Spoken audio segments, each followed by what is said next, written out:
Hi, my name is Caitlin, and I'm 28 years old. When I was very young, I lost my parents in a car accident. Since they didn't have any family to care for me, I was sent to live in an orphanage. I stayed there for about 4 years before I was adopted. My adoptive parents turned out to be billionaires, which completely changed my life. From then on, I lived a life full of comfort and opportunities. Despite their wealth, my adoptive parents didn't want my adoption to become a big deal, so they kept it private.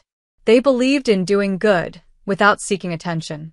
When I became an adult and moved into my own home, my adoptive parents decided to expand their business. They went to Europe to look for new opportunities. Around this time, I met Adam, who later became my ex-husband. We first met in college, and I liked him immediately after a few conversations. Adam was cheerful and kind, and we quickly became close. As we started going on dates, we officially became a couple. Our relationship felt perfect, but there was one big problem. Adam's family didn't like me. The first time I met his family was after we graduated from college. Adam wanted to introduce me to his parents once we were both settled and had good jobs. He warned me that his parents were judgmental about who their children dated, and he wanted me to make a good impression. I was really nervous about meeting them. By the time Adam introduced me to his parents, we had been dating for 5 years and were already engaged. I worried this might make things more difficult since his parents didn't even know me as his girlfriend. The night before meeting them, I was anxious and spoke to Adam about it. "They're going to hate me," I told him. "They won't. I promise," Adam said, trying to calm me down. "Do you really think they won't be shocked when they find out we're engaged?" I asked. "Well, yeah, but I don't think it'll be that big of a deal." "Are you serious? You were nervous about introducing me to them because of how judgmental they are. Don't you think telling them we're engaged will make them judge me even more?" Adam sighed.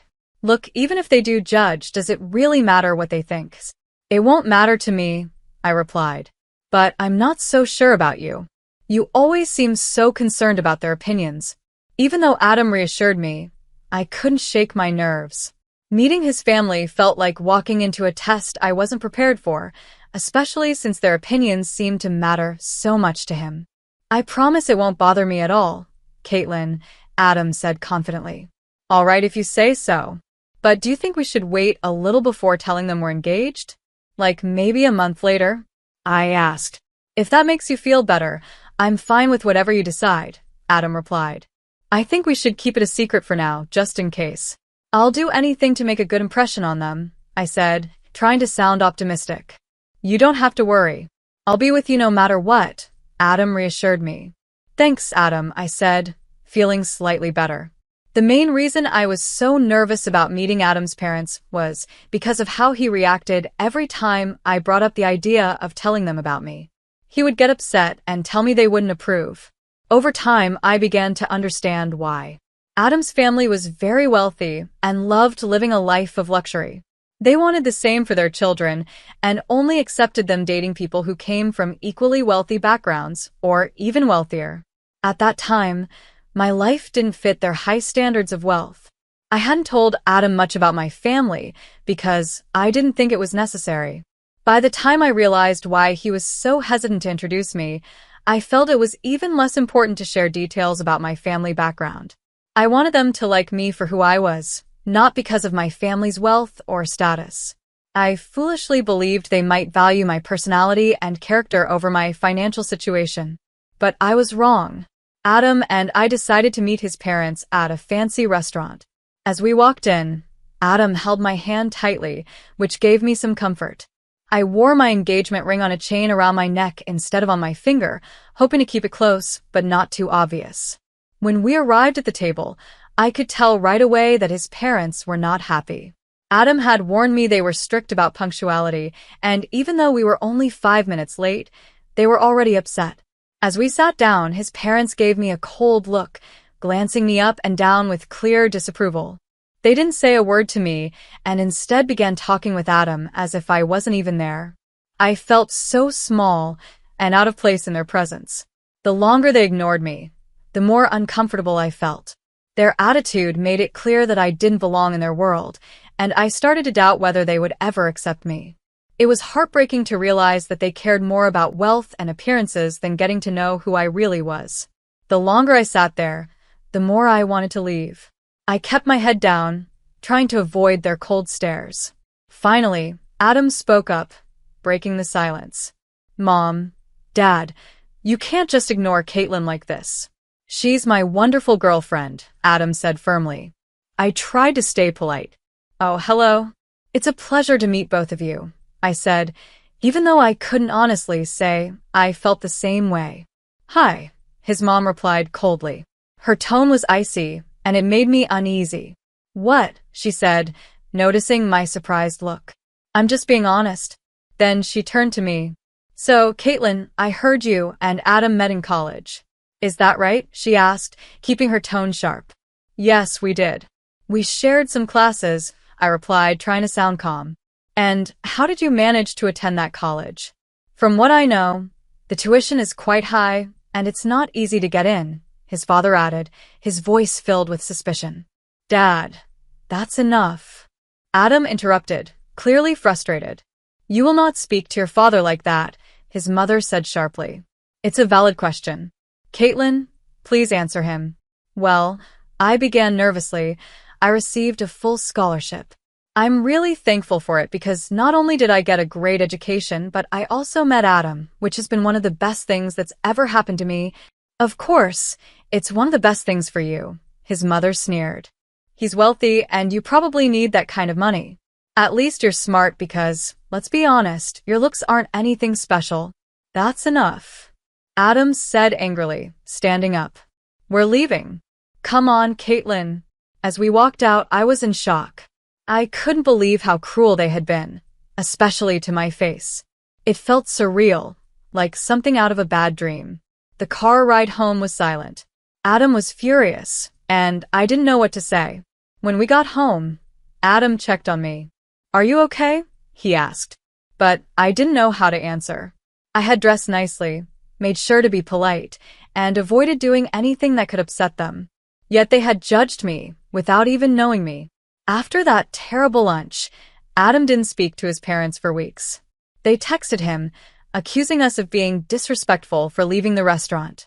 Adam ignored them for a month and only replied to tell them we were engaged. His parents were furious about the news. They offered to pay for our wedding, but only if they could control everything. Adam and I didn't want that, so we decided to elope instead.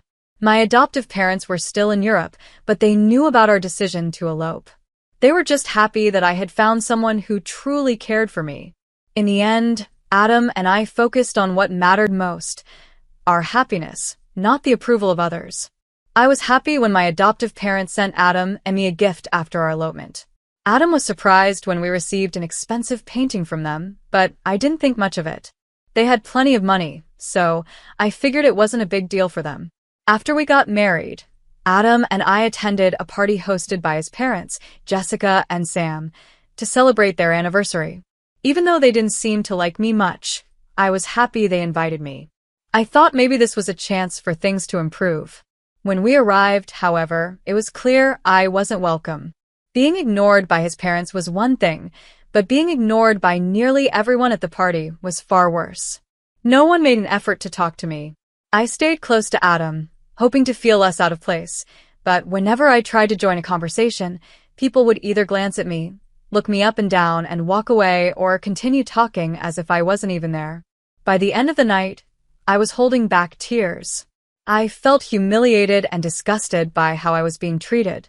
As the evening was winding down, Jessica and Sam stood up to give a speech. I was tired and wanted to leave, but I stayed because it seemed important to Adam. During their speech, Jessica and Sam thanked everyone in the room for being such a meaningful part of their lives. It was a direct jab at me since they had made it obvious throughout the night that I didn't belong. Then, they started cracking jokes that made the crowd laugh. These weren't innocent jokes. They were clearly aimed at me. I felt crushed. At some point, I couldn't take it anymore. I quietly got up and left the party. I ordered an Uber and cried the entire ride home. When Adam got home later, he seemed upset. Why did you walk out like that? Do you know how embarrassing that was for me? He asked angrily. What are you talking about? I replied, shocked by his tone. Don't play dumb with me, Caitlin. My parents yelled at me after you left, and the guests felt sorry for me because I'm married to you, he said harshly. Are you serious? What about how embarrassing it was for me? The way your parents and everyone else treated me was awful. I shot back. Oh, come on, Caitlin. You could have put up with it for one night. It was my parents' anniversary. For God's sake, he said, clearly more concerned about his parents than about me. I stared at him, unable to believe what I was hearing. Instead of understanding how hurt I was, Adam blamed me for leaving. It made me question everything about our relationship and whether he would ever truly stand up for me. I said to Adam, I was ignored by everyone, and your parents made fun of me during their toast. How can you expect me to be okay with that? I'm not saying what they did was right, he replied. But you could have just gone along with it for one night. I would have talked to them about it afterward. What would that have done for me? I asked, frustrated. I don't like being in situations where I'm humiliated. Everyone was laughing at me. You've never been in that position, so it's easy for you to say it's no big deal. Adam's expression hardened. My parents expect an apology from you, he said firmly. I want one too, I shot back, refusing to back down. I won't apologize unless they apologize to me first. Adam's face turned angry. I see no reason to apologize to you. You embarrassed my family in front of all their guests, and your parents humiliated me, your wife, in front of everyone. I exclaimed. Maybe my parents were right about you, Adam said bitterly. You're impossible, he snapped before heading to the guest bedroom to sleep. I was stunned. Adam was usually the first person to stand up for me, especially when his parents said something hurtful. For me to leave the party should have shown how awful they had made me feel. But this time, it was like he didn't care at all. Adam didn't talk to me for the entire week. Meanwhile, his parents bombarded me with texts calling me ungrateful and an embarrassment. I tried to reach out to Adam, but he refused to respond. Eventually, I decided to apologize to Adam and his parents, even though it felt humiliating. I loved Adam and didn't want this to ruin our relationship. However, things only got worse after that. Adam's parents retired and began hosting family dinners every week. Adam was always invited, and after some time, he brought me along to one of these dinners. I hoped things would be different, but as soon as I stepped into their house, I could tell nothing had changed. Jessica and Sam greeted Adam warmly, but when they saw me, their smiles disappeared. They didn't say hello or even acknowledge me. As the evening went on, the other family members followed their lead. Conversation stopped when I joined a group, and no one made an effort to include me. By the end of the dinner, I felt completely out of place. The message was clear. They didn't want me there, and they wanted me to feel it. Adam noticed my discomfort, but didn't say anything. I started to realize that maybe this was how things would always be. It was heartbreaking to think that I might never truly be accepted by his family. Even worse, I didn't know if Adam would ever stand up for me the way I needed him to. I could feel the tension in the air as soon as I stepped into Adam's parents' house. Jessica was still upstairs getting ready, so she didn't see me at first. Sam and Adam's siblings gave me awkward glances, but didn't say a word. Adam left me standing there alone while he happily caught up with his family. When Jessica finally came downstairs, she saw me and marched over, looking furious. "What are you doing here?" she snapped. "Excuse me?" I replied, confused and taken aback by her tone. "No, I will not excuse you. What are you doing in my house right now?" she demanded. "Well, you invited us for dinner," I said, trying to stay calm. Wrong. "I invited Adam." "This is a family dinner," she said sharply. "I'm Adam's wife, so I'm part of this family, am I not?" I asked, trying to reason with her. "Absolutely not," she shouted. "An orphan like you has no place in this family." I was shocked and hurt. "What? Why would you say that? Did you think you could hide that from us? We do background checks on anyone our children marry. You're not in my son's league. I will never accept you," she said coldly. "Why not? Is that the only thing that matters to you, someone's background?" I asked, my voice shaking. "You're ugly and poor. You'll never fit into our elite circles," she sneered. "Why are you being so superficial? Are you scared I'll ruin your reputation just by being here? Doesn't it matter to you that I make your son happy? If happiness made someone rich, then everyone would be billionaires. This is why you'll never fit in with us, Jessica said dismissively. Or maybe I don't want to fit in with people like you, I said, trying to hold back tears. You never even gave me a chance. You judged me without knowing anything about me. Jessica didn't even flinch. That's enough. Here's some money. Call yourself an Uber and leave, she said, shoving cash into my hands. I turned to Adam, hoping he would defend me. Instead, he just stood there, saying nothing. His mother smirked and my heart sank. Tears filled my eyes as I turned and walked out, feeling completely crushed. In the Uber ride home, I couldn't stop crying. I didn't understand why Adam had changed so much. Was this his way of making things right with his parents after the party? Whatever it was, it hurt deeply. He let his family insult me and my past, and instead of standing up for me like he used to, he defended them. I wanted to scream, but I knew it would only make me look worse and prove their judgments right. I replayed the conversation in my head, wondering if I had said anything wrong. But I hadn't. I had calmly stood up for myself, yet I was the one being punished. When Adam finally came home, he didn't say anything to me. He just ignored me again. My heart was breaking, and I had never felt so alone. I knew Adam wanted me to apologize again, but I just couldn't do it. Jessica had insulted me in the worst way, and instead of standing up for me, Adam was mad at me for defending myself. If anything, I felt I deserved an apology from him. For the next 3 weeks, Adam and I didn't speak to each other. At first, it was hard, but eventually I got used to the silence. Adam continued going to the weekly family dinners, and I stayed home alone on those evenings. Honestly, I didn't mind. One of those nights, my parents video called me. Hey, honey, they greeted cheerfully. Hi, sweetie, how's it going? My dad asked. Hey, Dad. Hey, Mom, I replied. Things aren't great. What's wrong, sweetie? If you need help with anything, you can always count on us, my mom said kindly. I don't think this is something you guys can fix, but thanks for offering, I replied. Where's Adam? Isn't he helping? My mom asked. That's the thing. He's part of the problem, I admitted. Oh, sweetie, can you explain what's going on? My dad asked gently. Well, I began. His parents are very wealthy and super snobby. Oh, I can't stand people like that, my mom said, sounding upset. Exactly. They think I'm just some poor girl who doesn't live up to their standards or fit into their fancy circles, I continued. And they've made it their goal to embarrass me every time I see them. What? That's ridiculous, my mom exclaimed, angry on my behalf. Yeah, I said with a sigh. The last time I went over, Adam's mom called me an orphan as an insult. She thought it was funny. That woman, my mom shouted. How dare she say that about my child? I swear, I'd claw her face off if I could. Do they even know about us? No, I said quietly. I didn't tell them about you because I didn't want their opinion of me to change just because of our family's wealth. I wanted them to like me for who I really am, not for money.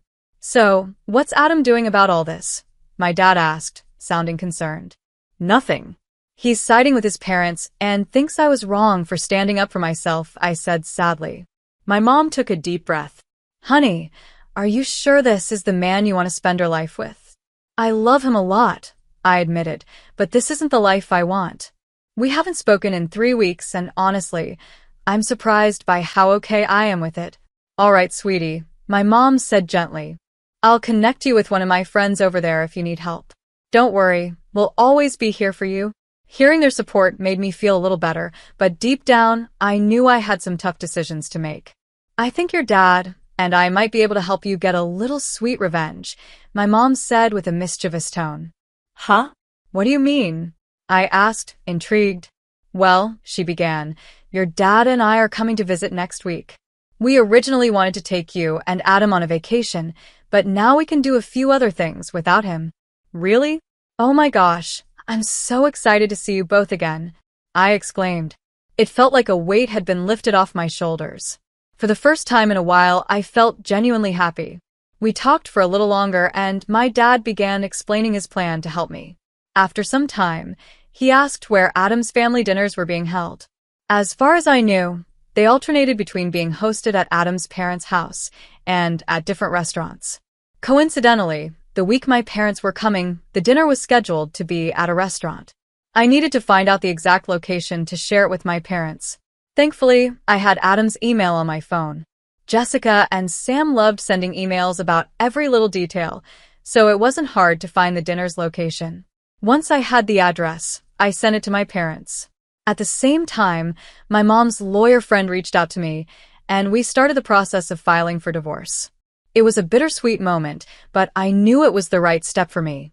When my parents arrived in town, they checked into their hotel, and I went to meet them. We had lunch together, and afterward, they treated me to a spa day. They paid for everything and said I deserved to feel special. While I relaxed, they began preparing their plan to confront my in-laws. That evening, my parents walked into the restaurant where Adam and his family were dining. According to my dad, when they approached the table, Jessica and Sam whispered nervously to each other, clearly recognizing him. My mom later told me how the conversation unfolded. "Hello," my dad greeted them politely. "Oh my gosh, Mr. Olivier. What brings you here?" Jessica asked, visibly uncomfortable. "I just happened to notice some familiar faces and thought I'd stop by to say hello," my dad replied with a smile. "Familiar faces? Who are you referring to, Mr. Olivier?" Sam asked, trying to act confused. "Well, I see Adam here," my dad said. "Hello, Adam. It's a pleasure to meet you. My daughter has told me so much about you." "Speaking of my daughter, where is she?" "Your daughter? I'm sorry, but I don't think she's here," Sam stammered. "She should be, shouldn't she? Adam's wife is my daughter, after all," my dad said firmly. "I'm sorry, Mr. Olivier, but there must be some mistake," Jessica added. "Adam's wife is named Caitlin, and she was an orphan." "Yes," my dad replied calmly. "And that's why we adopted her." Jessica and Sam were stunned. They didn't know what to say as my dad began addressing the way they had treated me.